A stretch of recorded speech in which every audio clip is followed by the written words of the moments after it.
안녕하세요. 기독교 고전 읽기 세 번째 시간을 시작하도록 하겠습니다. 어떠신지요? 책 읽기 진도가 잘 나가고 있는지요? 우리의 주인공 크리스찬도 열심히 순례의 길을 가고 있으니 우리도 분발해서 열심히 진도를 따라가도록 하겠습니다. 지난 시간에 십자가에서 세 명의 천사로부터 죄사함을 선포받고 낡은 옷을 벗고 새로운 옷을 입고 이마에 도장을 새기고 두루마리를 가진 크리스찬은 다시 여행길을 떠나는데 얼마 지나지 않아 길 조금 벗어난 곳에서 깊이 잠든 단순나태 거만을 만나게 됩니다. 발에는 쇠고랑을 찬 채 깊이 잠들어 있었죠. 당신들은 끝도 없는 깊은 바다 위에 돛대 위에서 잠을 자고 있는 사람들과 갔소. 함께 갑시다. 쇠사슬을 벗도록 도와주겠소. 그렇게 있다가는 우는 사자같이 두루다니는 자의 먹이가 될 거요 하고 깨웠으나 위험은 없어. 자기나 하시오 하고 잠들어 버리는 바람에 크리스찬은 자기 길을 혼자 가야 했는데요. 이러한 사람들은 바로 앞에 상황만을 바라보고 가기 때문에 인생의 위험을 보지 못하고 신앙적으로 잠들어 있는 사람, 나태함에 잠을 자는 사람, 자기 생각에 거만함으로 인해 말씀의 경고를 받지 못하는 사람을 나타낸다고 볼 수 있습니다. 우리 주위에 이러한 신앙의 잠을 자는 사람들 혹은 내 모습 속에도 이런 모습은 있지 않은지 살펴보면 좋겠습니다. 그 다음으로 크리스찬은 형식주의자와 위선을 만나게 됩니다. 그들은 놀랍게도 구원의 담을 뛰어넘어온 사람들이었습니다. 왜 문으로 들어오지 않았습니까? 문으로 들어오지 않는 자는 절도요 강도라는 말씀도 들어보지 못했습니까? 하고 물었으나 그들은 문까지 가는 길이 너무 멀어서 지름길을 택한 것이고 천년 동안 자신들의 고향에선 그렇게 해온 간습이고 법적으로도 문제가 없을 것이라고 했습니다. 그러나 그들에게는 비록 잠시 크리스찬과 동행하고 있지만 없는 것이 있었는데요. 바로 크리스찬이 가진 죄사함을 받았다는 선포와 의의 옷과 이마의 인칭과 두루마리가 없었습니다.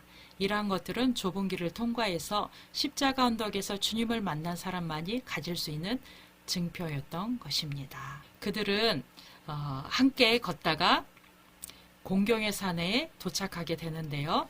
공경의 산에는 문으로부터 곧장난 길 외에 두 길이 더 있었습니다. 크리스찬은 산 자락에는 샘물을 마신 후에 정신을 차리고 곧장난 공경의 산을 향해 가지만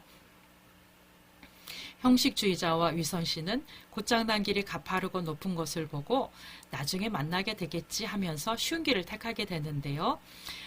그 쉬운 길 하나의 이름은 위험이고 하나는 파멸이었습니다. 위험이라 이름 붙인 길은 빽빽한 숨으로 이끌었고 파멸의 길은 어둠의 산이 가득한 넓은 들판으로 이끌어서 그곳에 들어간 사람은 넘어지기를 계속하다 일어나지 못하고 말았습니다. 크리스찬은 공경의 산을 오르는데 처음에는 기운이 나서 뛰었지만 나중에는 힘들어서 그의 손과 발로 기어가야 했습니다. 이 이야기를 함께 읽으시는 분들도 공경의 산을 체험한 적이 있으십니까? 저도 생각해보면 손과 발로 기듯이 언덕을 오르는 것 같은 경험을 꽤 한 적이 있는 것 같습니다. 형식주의자와 위선이 택한 쉬운 길이 좋아 보이지만 사실은 위험과 파멸이었던 것처럼 공경의 산일지라도 묵묵히 따라가는 것이 주님이 인도하신 길로 가게 되는 길일 것입니다. 이쯤에서 성경이 말하는 고난을 한번 살펴보겠습니다. 세 번째 강의 시간에서는요. 크리스찬이 여러 어려운 과정을 통과합니다. 공경의 산도 통과하고 겸손의 골짜기도 내려가고 아볼론과의 싸움도 있고요. 또 사망의 음침한 골짜기도 통과하는데요. 그래서 성경이 말하는 고난에 대해서 한번 찾아보았습니다. 첫 번째는 그리스도의 성품을 이루심입니다. 우리가 시험을 만날 때에 기뻐하라고 말씀하고 계시고요. 인내를 온전히 이룰 때에 온전하고 구비하여 조금도 부족함이 없게 만들어 가신다고 말씀하고 있고요. 우리가 어려움 중에서 환난 중에서 하나님께로부터 받는 위로로서 다른 이들을 위로할 수 있도록 하신다고 말씀하고 있고요. 또 우리의 약한 것들에 대하여 그리스도의 능력이 머물게 된다고 말씀하고 있고요. 그리스도의 남은 고난을 위하여 내 육체의 체온으로 했던 사도 바울의 고백처럼 교회를 위하여 스스로 받는 고난을 택할 수도 있습니다. 그리고 환난 중에도 즐거워하나니 이는 환난은 인내를, 인내는 연단을, 연단은 소망을 이루는 줄 알미로라 한 말씀과 같이 우리가 고난과 환난 중에도 인내하게 될 때에 하늘나라의 소망을 품게 된다고 하는 말씀을 같이 읽어보았습니다. 크리스찬은 산의 꼭대기로 가는 중간쯤에 지친 여행자들이 원기를 회복하도록 산의 주인이 만들어 놓은 쉼터를 만나게 되는데요. 두루마리도 꺼내 읽고 자신이 받은 겉옷에 대해서도 생각하며 즐거워하다가 잠에 빠지는데 너무 푹 자서 두루마리가 손에서 떨어져 나간 줄도 모르고 잠이 들었다가 게으른 자여 개미에게 가서 그가 하는 것을 보고 지혜를 얻으라 하고 말하는 소리를 듣고 저녁때가 되어서야 깨어납니다. 크리스찬은 여행을 계속하는데요. 앞에 한 쌍의 사자가 있어서 두렵다고 말하면서 역주행하는 사람들을 만나게 됩니다. 그 사람들의 이름은 겁쟁이와 불신이었고요. 고향에 돌아간다고 해도 불과 유황밖에 없다고 생각한 크리스찬은 여행을 계속하기로 결심합니다. 그런데 크리스찬은 자기 가슴에 넣어두었던 두루마리를 잃어버린 것을 깨닫고 크게 실망하게 되고요. 왜냐하면 그 두루마리는 그가 가는 길에 위로가 되어주고 천상의 도시에서도 통과할 수 있도록 증표가 되는 것이기 때문이었습니다. 크리스찬은 주인이 잠시 만들어 놓은 쉼터에서 깊이 잠들어 버린 것에 대해서 자신을 자책하며 쉼터가 있는 곳까지 다시 가게 됩니다. 자신의 행동을 깊이 책망하며 후회하면서 울고 있을 때에 의자 밑에 두루마리를 다시 발견하고 기뻐하게 되지요. 이러한 장면에서 우리는 주님께서 주신 휴식과 회복의 자리에서 너무 오래 머물러서 하나님의 말씀을 망각하게 되기까지 하지 말라는 경고의 내용을 받고 있는 것 같습니다. 서둘렀지만 해가 이미 저물게 되자 크리스찬은 다시 한번 두루마리를 잃어버렸던 것을 후회하면서 어두운 길에서 무서운 소리를 듣게 되면 어떡할까, 겁쟁이와 불신이 말한 사자를 만난다면 어떻게 피할까 하고 걱정하고 있을 때에 그의 앞에 아름다운 집이 서 있는 것을 보게 됩니다. 그 집에 머물 수 있는지 알아보려고 문지기가 있는 곳을 향해 갔을 때에 두 사자가 있는 것을 보게 됩니다. 크리스찬은 겁쟁이와 불신처럼 무서워하고 되돌아갈까 했을 때 주의 깊은 이라는 이름의 문지기가 그를 불러 세우죠. 당신이 길 가운데로 곧장 오기만 한다면 그 사자들은 당신을 해치지 않고 그 사자들은 발이 쇠사슬에 묶여 있어 하고 말해주는 것이었습니다. 사자들은 믿음을 시험해보고 믿음이 없는 사람들을 걸러내기 위해 묶어둔 것이라고 했습니다. 지금 믿음의 길을 가고자 할 때 우리를 두렵게 하는 사자가 있을까요? 많은 사람들이 사자 앞에서 믿음을 포기한다고 하네요. 두려워 말고 주님을 의지해서 앞으로 나아가야겠습니다.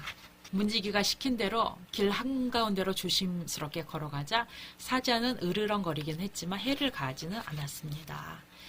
문지기는 크리스찬이 집으로 들여보내도 될 사람인지 판단하기 위해서 그가 누구인지 어디로 가는 사람인지 몇 가지 질문을 하게 되고요. 크리스찬은 자신이 멸망의 도시에서 떠나 시온산으로 가고 있고 자신의 이름과 두루마리를 잃어버렸던 이야기들을 말해줍니다. 그러자 문지기는 신중이라는 아름다운 여인을 부르고요. 그 여인은 그 집의 규칙에 따라서 크리스찬이 이 집에 와서 머물 수 있을지를 판단할 것이라 했습니다. 신중이라는 여인도 나와서 크리스찬이 어디서 와서 어디로 가며 무슨 일을 만났는지를 물었고요. 그녀는 크리스찬이 이 집에 머물도록 하기로 결정한 것 같았습니다. 그래서 분별, 경건, 자비의 여인들을 불러서 크리스찬을 맞이하게 됩니다. 존 버년이 출석했던 베드포드 교회 새신자로 출석한 사람들은 온전한 회원으로 받아들여지기 위해서는 하나님의 은혜가 자기 영혼에 어떻게 역사하였는가를 공개적으로 발표하는 절차가 있었다고 합니다. 17세기에는 자신의 영적 경험을 저술한 책이 많았고요.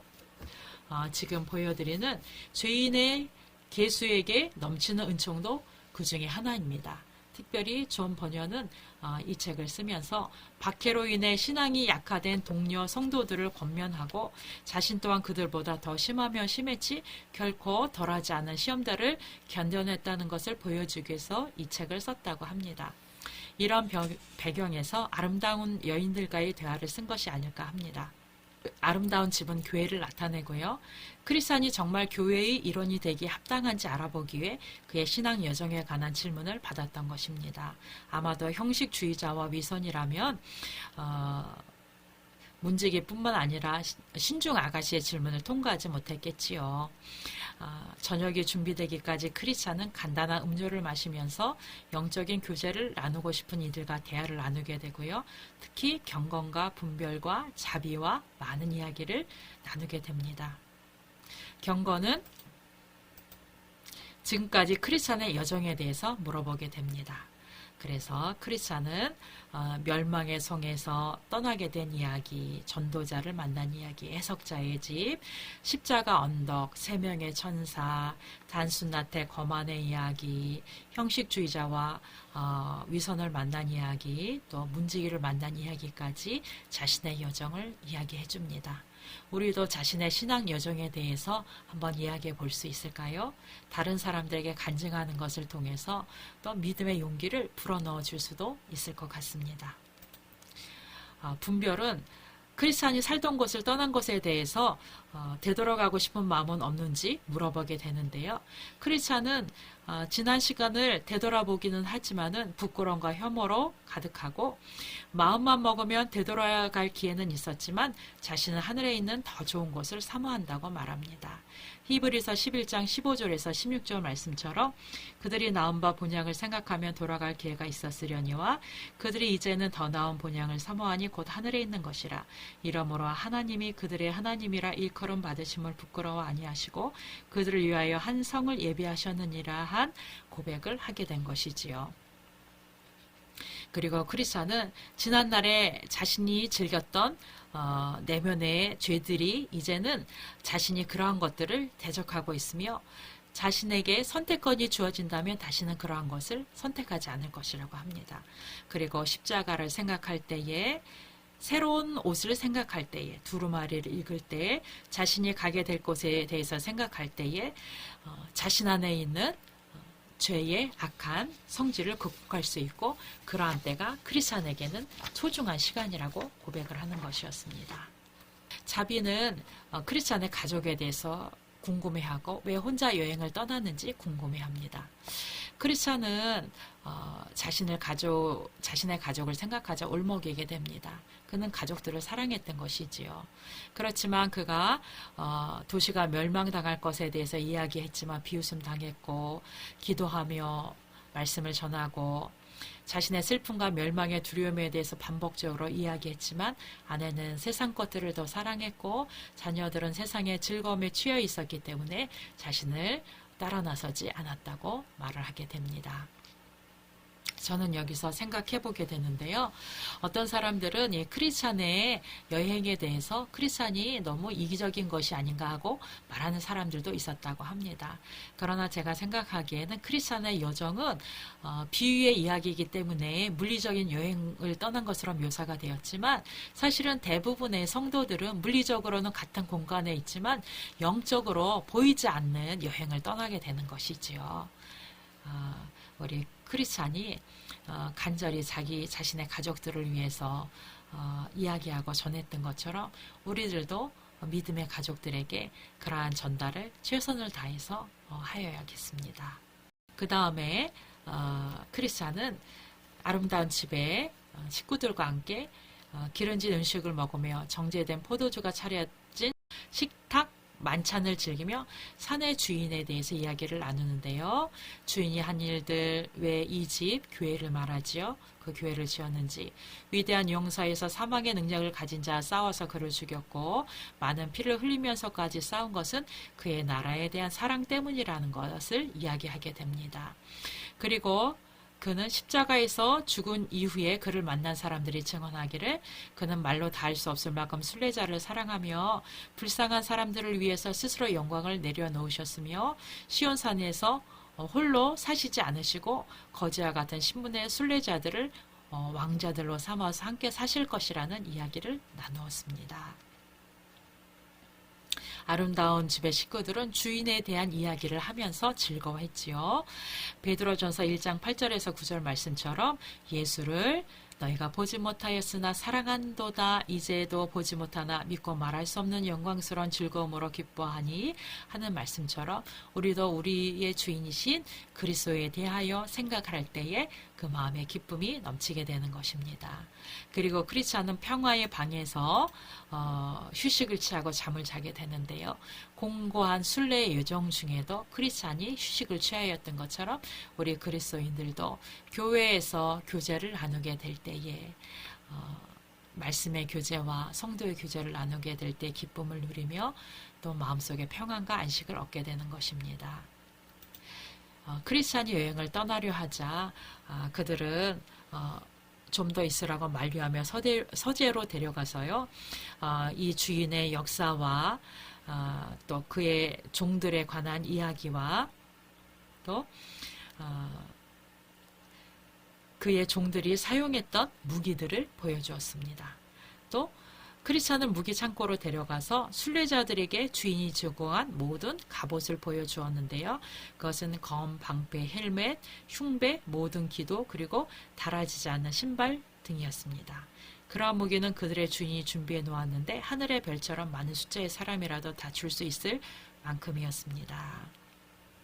크리스찬은 이 서재에서 성경에 나온 풍부한 이야기들을 읽었던 것이지요. 우리들을 위해서도 하나님께서는 검과 방패와 헬멧과 흉배와 그리고 달아지지 않는 신발을 준비해 놓으신 줄 믿습니다.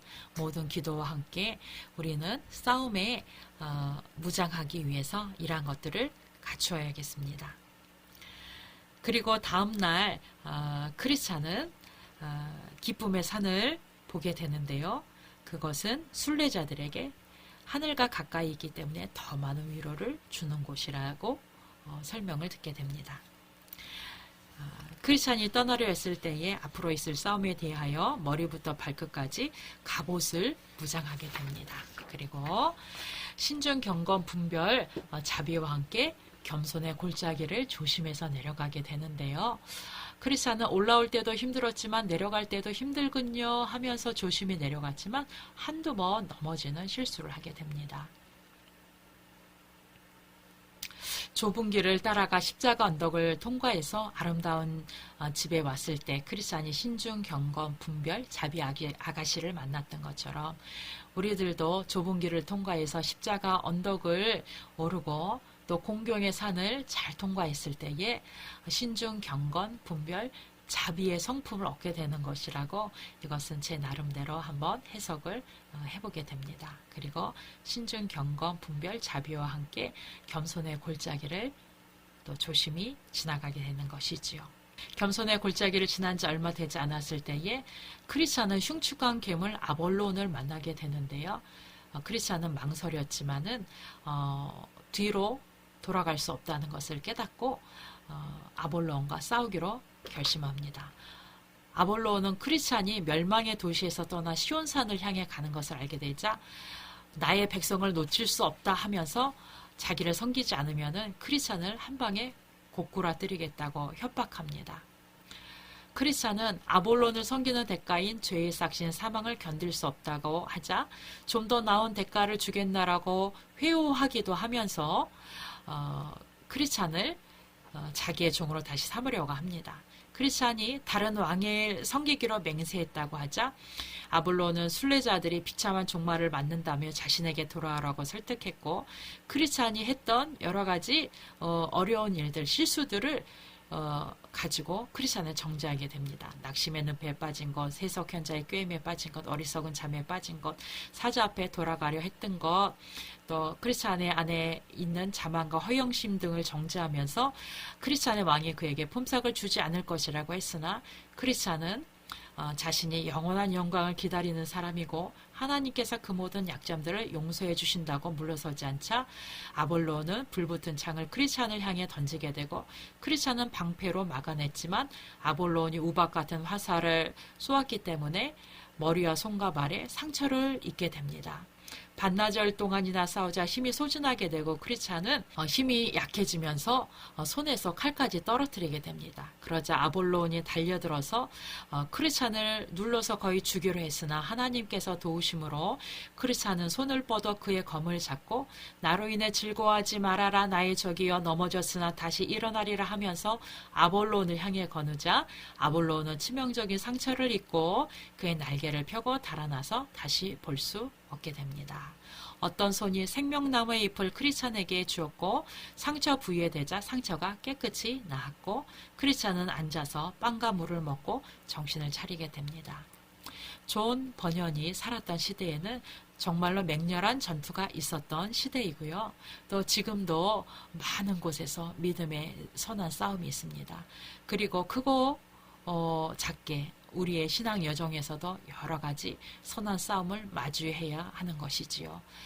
크리스찬이 맹렬한 싸움에서도 물러서지 않았던 것처럼 우리도 믿음의 갑옷으로 무정하고 믿음의 선한 싸움에서 싸워서 주님의 도우심을 힘입어 용감히 싸우고 이겨야 할 것입니다.